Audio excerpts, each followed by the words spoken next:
The opening prayer for Holy Mass sets the vision of the Church for this sacred and holy season of Lent. The opening prayer asks God to bless our holy fasting as we begin a campaign of Christian service. Lent is meant to be a campaign of Christian service. That's a beautiful vision of the church. And that Christian service is inspired by holy fasting. Fasting is when we deny ourselves.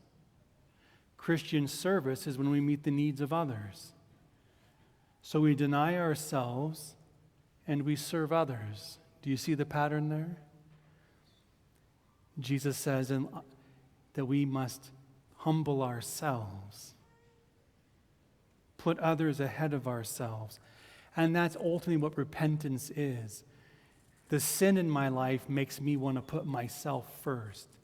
Lent is a time where we reorder ourselves through fasting and prayer and almsgiving. And so that vision of the church is beautiful. So I invite you to think about that for yourself, that you would see yourself on a campaign of Christian service. In other words, if you are a person who does good things for other people, that's great, but you should do a lot more during Lent. If you're a person who prays, that's a good thing, but during Lent you should be praying a lot more. If you're a person who fasts, that's great, but during Lent you should be doing a lot more.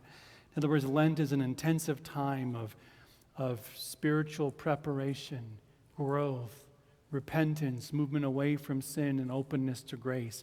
And the giving of the ashes on our forehead is a sign of our commitment to this campaign of Christian service and repentance, moving away from sin, typified by fasting, and this movement towards Christian service, typified through prayer and almsgiving.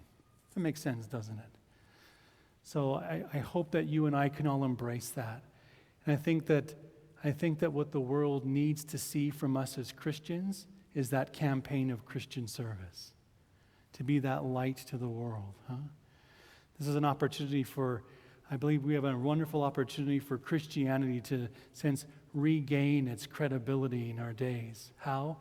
Through the incredible loving witness of us Christians, proclaiming the truth in great charity and love. You ready for that? I hope so. That's what we all need to be doing, isn't it?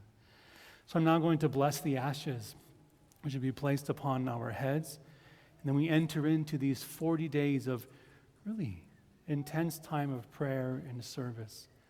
So you're in my prayers as you go about this Lent. Let's keep one another in prayer. It's not easy to be in an intensive time of prayer, fasting, and almsgiving.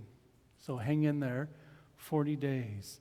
And then at the end of 40 days, we'll rejoice at Easter. But we're not there yet. We have some training to do.